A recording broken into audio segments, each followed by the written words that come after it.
What is up, ladies and gentlemen? Another interesting day of World Cup action, and the semifinals are finally set. 32 teams have entered, only 4 remain. We're going to cover all the action from today's action on field and a little bit more in this episode of Soccer.com Live.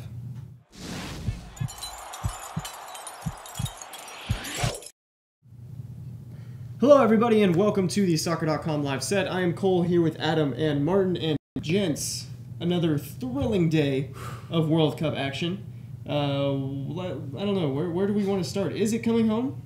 Is what coming home, Cole? Is it coming home? Is it coming home? Is football coming home? Is football coming home? Well, obviously every England fan recently goes into tournaments with fairly low expectations. Last World Cup failed to get out the group, tough group, but failed to get out the group. The famous golden generation of Gerrard, Lampard, Beckham, etc. Don't forget Rooney. Wayne Rooney, yeah. Failed, obviously underperformed. And I think a lot of people went into this tournament thinking that England was a pretty talented young team, but maybe a quarterfinal team at best. Anything more than that would be a bonus, and they've delivered. The draw has obviously the World Cup with all of its surprises and upsets. The draw kind of opened up for them on their side, and they ended up playing an under strength with James missing Colombia, and a Sweden team that really was probably a bit out of their depth at that stage of the tournament, and England won pretty comfortably in the end. I mean, there were some chances in the first half. They could have been 2 or 3 nil up at half time. Obviously, Sterling got into some really good positions, didn't find a way to make that final pass or finish. Harry Kane, I thought, played really well again, even though he didn't get a goal. And the defence just looks really solid. Pickford in goal, making some fantastic saves after his penalty shootout heroics against Colombia. Well, I think that's the difference with this England team, is that there is a very solid spine. And in the past, we've had these great, we have seen these great players. You have had these great players down the spine of the team who have been great with their clubs. But when they get into that England shirt, they feel the pressure, whether it's from the crowd, the fans, the tabloids, whoever it may be. They feel the pressure and they just haven't performed. But this team, maybe it's the youth, maybe it's the inexperience, not knowing that they should feel pressure at this point.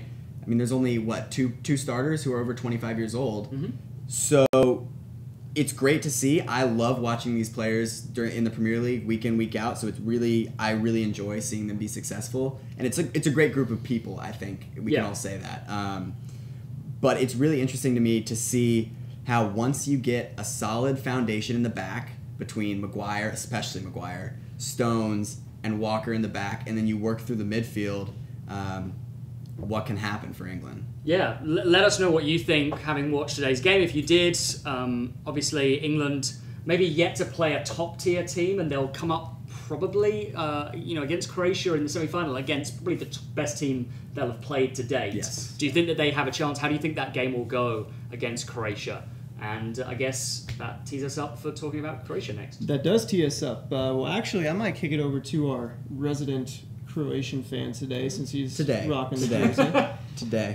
Pretty impressive game, honestly. I mean, I know you and I were talking about this a little bit before. Luka Modric just commanding the game. I mean, not only did he play 120 minutes plus, just a few days ago, he did it again tonight, and he was still making sprints in the 115th minute to try to keep a ball in to save a goal kick and waste a little more time.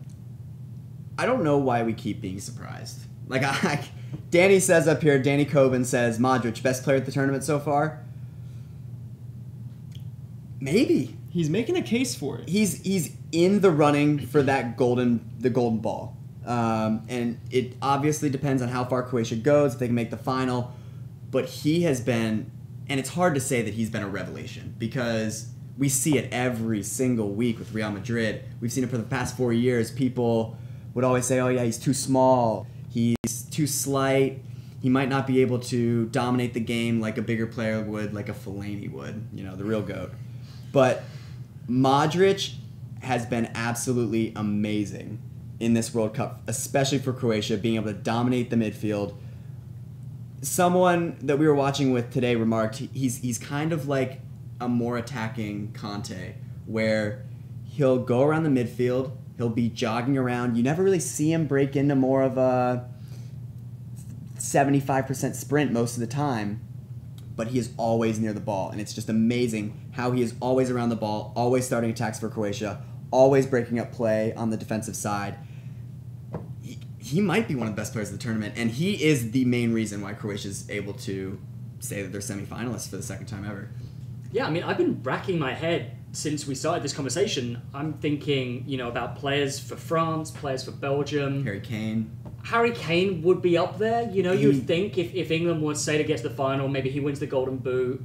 But in terms of all-round performance, I think Modric has to be the front runner right now for Golden Ball. And if he's not the best player in the tournament, he is far and away the most valuable player for his team. Absolutely. And I think we can all say that. Yeah. Yep, definitely. His partnership with Rakitic in the midfield has just made him, just insanely valuable to that lineup. And, here's to hoping that he's able to recover enough to give us another, hopefully 90, 90, maybe not 120. So that's the question. Wednesday. Croatia now having played 2 games that went the full distance, do they feel that in a tournament setting? Or are you just kind of playing at this point on adrenaline and you're pretty tight anyway because it's the end of the European season? How do we think that England has an advantage there? Well, for me, I think going into this game, although they played 120 minutes in the previous game, because they had 5 days off, it was a little bit easier to relax. Now they have to go in 4 days, travel, and play on Wednesday. So it's not much rest. Mm-hmm. And especially if that game goes 120 minutes, going into the final on Sunday, that's not much rest either. So I think they are going to be tired. We're going to see it. But what we've seen from this Croatian team is that they're also in incredibly good shape. Yes. So I think it's hard to really say that they are going to struggle. We did see it a little bit in extra time, people getting injured, though. We saw it with Daniel Subasic. We saw it with Versilico. And England's game being so comfortable for the last 15, 20 minutes, they were able to take off some players like Dele, Sterling came off. They were able to rest some players towards the end and obviously didn't have to extend beyond normal time. So it may play in. It could do, yeah. We've seen it be impactful in the past with certain games and certain previous World Cups. So it's definitely not going to be the main deciding factor, but it's definitely something to keep in the back of your head once 70th minute, 75th minute come around and people start making subs. Some of the star players start going out. So I'm really, really excited for Tuesday and Wednesday. I think we've got some great matchups. Yeah, so should we make some predictions? What if we're going to have to predict it right now? And you guys let us know in the comments as well who you think will play in the final. Is it going to be Belgium or France? Croatia or England? I think we're going to have a rematch. I think it's going to be Belgium versus England. Belgium, England. It's going to be the last game of the group stage all over. Maybe they'll actually play their first teams. I was saying, but they're actually going to play the first teams. Finally get the game that we wanted. Yeah. Okay. Just relax. Just let your it's heart. it's okay to be Before wrong. the tournament, It's I know okay it's okay to to be be wrong. wrong. I don't like being wrong, though. Before the tournament, I would have said France. After seeing the way that Eden Hazard and Romelu Lukaku have been playing, I've got to go with Belgium in that game. And it's coming home. It's coming home. They're going to have an opportunity to bring it home. England will be in the final against Belgium. We're going to get that rematch. I agree. Telling you, it's going to happen. So I'm going to say the same thing. I think it'll be Belgium, England, and I think, well, we'll leave predictions for the final another day. But Belgium, England for me. Those two, I think with maybe the tiredness on the Croatian side, I think that'd be a very good game. Oh, I think it's going to be England and Croatia are very well matched. And Belgium and France too, but I just think you're right. The way that Belgium have been playing, they are in such good form. I think that, Well, you know what? In honor of Belgium moving on and that incredible game that's going to be coming up for that Belgium versus France, and of course our predictions here, with Belgium potentially going to the World Cup final to hopefully lift a larger version of this, let's do a giveaway with a retro Belgium jersey. Looks fantastic. Adidas Originals. Yeah. This is actually, I believe, from their original Golden Generation, Or what was that? Was that 86? 86. 86, yeah, was the Last time last they were time. in the semifinals, right? Exactly. Last time that Belgium reached the semi-finals was 86. This Obviously, you can see the inspiration from Current the home 86 jersey. to the current. Looks and, rather good. Yeah. So nice kind of Adidas Originals logo on there. Looks great out on the streets. Yeah, why not? Oh no, I have been Wherever you wearing wanna this wear and it. I absolutely love it. So Yeah. Anyway, we're going to give you guys a chance to win that for yourself. All you guys have to do is go to soccer.com/Belgium. That's our team page for Belgium. Scroll to the very bottom of the page, put in all your information, enter the passcode Red Devils, the nickname for the Belgian national team. And that could be... That's your ticket to potentially winning one of these retro kits. Looks fantastic. I mean, we've gotten a lot of questions about them. I absolutely love them. I know Adam's wearing the Croatian one right now.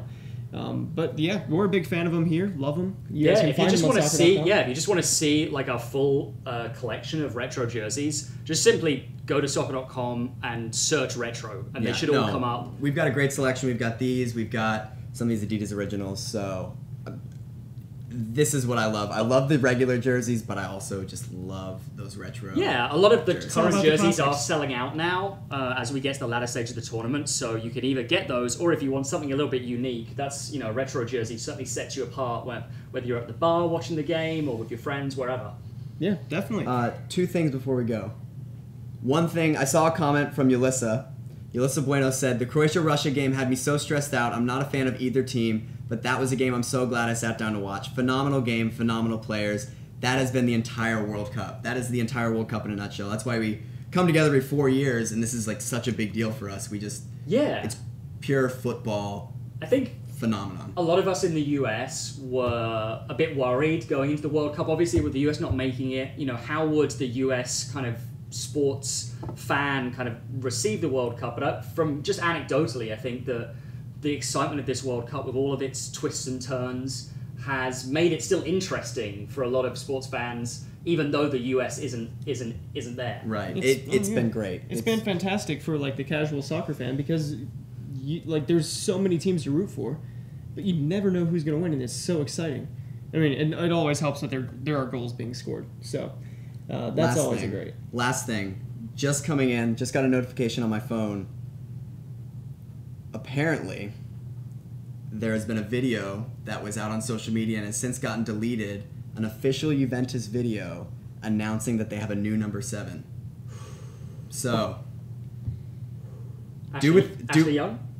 Ashley Young, the new number 7. Yeah. So do with that what you will. Take it as you will. But What a tease there at the end of the show. Yeah. Cliffhanger for the next show. Who knows? imagine if that. Who could that happens. be? I don't know. Gonzalo Higuain's changing his number. That's what I'm going with. That's better than my guess. I was going to say Buffon's coming back as a field player. Well, keep your eyes peeled, I guess, to Twitter to see as that develops over the next couple of days. It's going to be pretty interesting. That's going to be Definitely. Anyway, with that juicy bit of news, we're going to wrap up here on another episode of Soccer.com Live. Thank you guys for joining us. Gents, thank you again for joining me here. It's been a pleasure, guys. We'll see you again on Tuesday and Wednesday. Make sure you guys keep up with all the action, and of course, follow us on social, soccer.com. We'll see you guys later, and have a great night.